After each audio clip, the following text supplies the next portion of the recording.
Hello everyone, today we are going to discuss regarding a very important part of the management, that is principle of management. Before moving to the principle of management, you should know what is management. Management means it is an art of getting done your work through people in formally organized group. Means management एक वो art है जो भी काम है उसਨੂੰ ਖਤਮ ਕਰਨਾ ਕਿੰਨਾ ਦੇ ਰਾਹੀਂ ਜੋ ਕਿ ਆਰਗੇਨਾਈਜ਼ ਗਰੁੱਪ ਦੇ ਵਿੱਚ ਕੰਮ ਕਰਦੇ ਹਨ ਉਹਨਾਂ ਦੇ ਰਾਹੀਂ ਅਸੀਂ ਕੰਮ ਕਰਵਾ ਸਕਦੇ ਹਾਂ। Second, according to Henri Fayol, to manage is to forecast and to plan, to organise, to command, to coordinate, to control. ਇਸ ਦੇ ਵਿੱਚ ਸਭ ਦੇ ਵਿੱਚ ਟੂ ਲੱਗਣਾ, ਜਿਵੇਂ ਕਿ ਟੂ ਮੈਨੇਜ ਕਰਨਾ, ਟੂ ਫੋਰਕਾਸਟ ਕਿਸੇ ਵੀ ਚੀਜ਼ ਦਾ ਐਨਾਲਾਈਜ਼ ਕਰਨਾ, ਟੂ ਪਲਾਨ ਕਰਕੇ ਰੱਖਣਾ, ਟੂ ਆਰਗੇਨਾਈਜ਼ ਚੀਜ਼ਾਂ ਨੂੰ ਆਰਗੇਨਾਈਜ਼ ਕਰਨਾ, ਟੂ ਕਮਾਂਡ ਆਰਡਰ ਦੇਣਾ, ਟੂ ਕੋਆਰਡੀਨੇਟ ਚੀਜ਼ਾਂ ਨੂੰ ਕੋਆਰਡੀਨੇਟ ਕਰਨਾ ਐਂਡ ਕੰਟਰੋਲ ਮਤਲਬ ਹਰ ਇੱਕ ਨੂੰ ਐਕਟੀਵਿਟੀਜ਼ ਨੂੰ ਕੰਟਰੋਲ ਕਰਨਾ। Now moving principle of management. The main 14th principle of management is given by the Henry Fayol, the father of functional management. First, division of work. According to this principle, the work is divided into different kinds such as technical, financial, accounting, and managerial. It is assigned to employees as per their qualities and capabilities.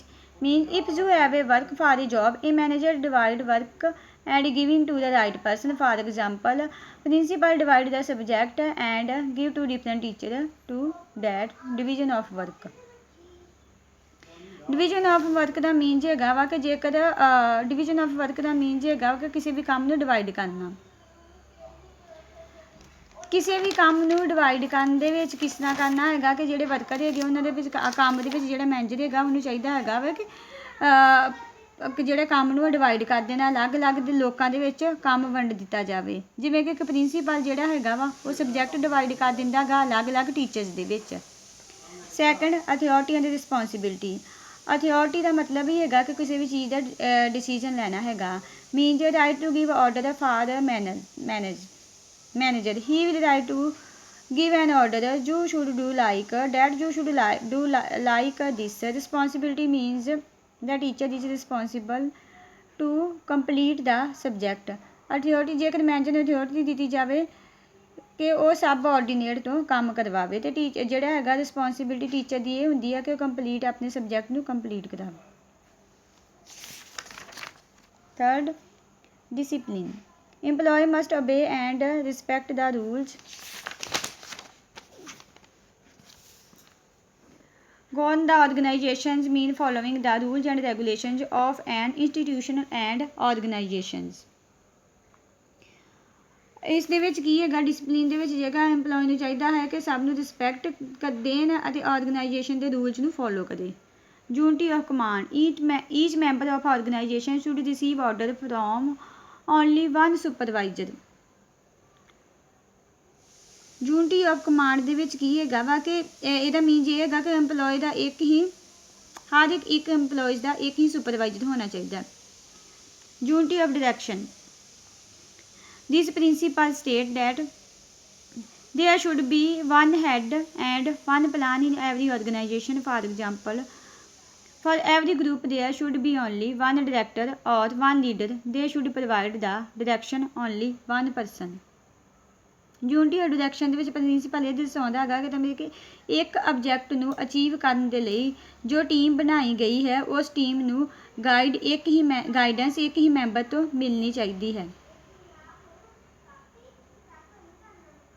Sixth, subordinate of individual interest to the general interest.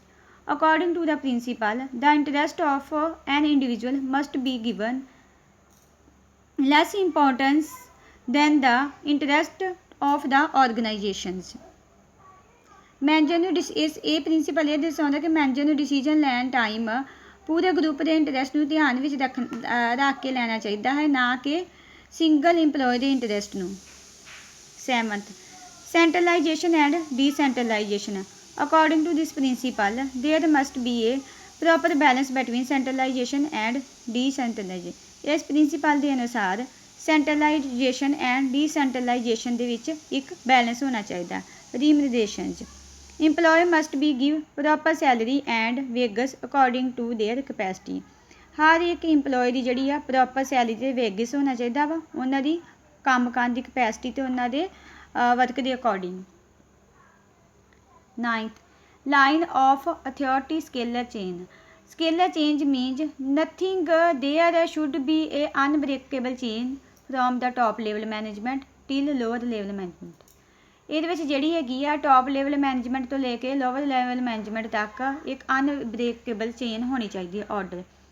This principle is based on a place for everything and everything in its place. For example, if you go to the library, you can see many books, but different sections are there. They are arranged in a systematic manner or orderly. ਇਹ principal ਇਹ ਦੱਸਦਾ ਹੈ ਕਿ ਹਰ ਇੱਕ ਚੀਜ਼ ਜਿਹੜੀ ਆ proper place 'ਤੇ ਹੋਣੀ ਚਾਹੀਦੀ ਹੈ। ਜਿਵੇਂ ਕਿ ਤੁਸੀਂ ਇੱਕ ਲਾਇਬ੍ਰੇਰੀ ਦੇ ਵਿੱਚ ਜਾਂਦੇ ਹੋ ਅਤੇ ਦੇਖਦੇ ਹੋ ਕਿ ਬੁੱਕਸ ਜਿਹੜੀਆਂ ਹੁੰਦੀਆਂ ਵਾ ਡਿਫਰੈਂਟ ਸੈਕਸ਼ਨ ਦੇ ਵਿੱਚ ਹੁੰਦੀਆਂ ਹਨ, ਹਰ ਇੱਕ ਜਿਹੜੀਆਂ ਤੇ ਸਿਸਟਮਿਕ ਵੇ ਦੇ ਨਾਲ ਅਰੇਂਜ ਕੀਤੀਆਂ ਹੁੰਦੀਆਂ ਹਨ। Equality management should be fair as well as friendly to the subordinate. ਜਿਹੜਾ ਮੈਨੇਜਰ ਹੈਗਾ ਉਹਨੂੰ ਹਰ ਇੱਕ ਦੇ ਨਾਲ ਗੁੱਡ ਬਿਹੇਵ ਕਰਨਾ ਚਾਹੀਦਾ ਹੈਗਾ ਅਤੇ ਇਕੁਅਲ ਬਿਹੇਵ ਕਰਨਾ ਚਾਹੀਦਾ ਹੈਗਾ। Stability of turner at the time of recruitment of the employee, the job should be permanent. The worker should feel my job is secure. ਜਿਹੜੇ ਵੀ ਵਰਕਰ ਨੂੰ ਜੋਬ ਜਿਹੜੀ ਆ ਪਰਮਾਨੈਂਟ ਮਿਲਣੀ ਚਾਹੀਦੀ ਹੈਗੀ ਆ ਤਾਂ ਕਿ ਵਰਕਰ ਜਿਹੜੇ ਹੈਗੇ ਆਪਣੀ ਜੋਬ ਨੂੰ ਸਿਕਿਉਰ ਫੀਲ ਕਰ ਸਕਣ। 13 initiative refer to volunteering to do work in an innovative way.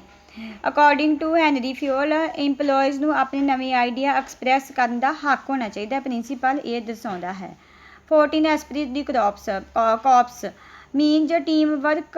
If all employees are working as a union and with mutual trust, the difficulties can be solved quickly. Last ਦੇ ਵਿੱਚ ਇਹ ਦੱਸਿਆ ਗਿਆ ਹੈਗਾ ਵਾ ਕਿ ਅਗਰ ਸਭੀ ਇੰਪਲੋਇਜ਼ ਜਿਹੜੇ ਹੈਗੇ ਮਿਊਟਲ ਟਰਸਟ ਦੇ ਨਾਲ ਮਿਲ ਕੇ ਕੰਮ ਕਰਨ ਤਾਂ ਕਿਸੇ ਵੀ ਤਰ੍ਹਾਂ ਦੀ ਮੁਸ਼ਕਿਲ ਨੂੰ ਆਸਾਨੀ ਦੇ ਨਾਲ ਸੋਲਵ ਕਰ ਸਕਦੇ ਹਨ।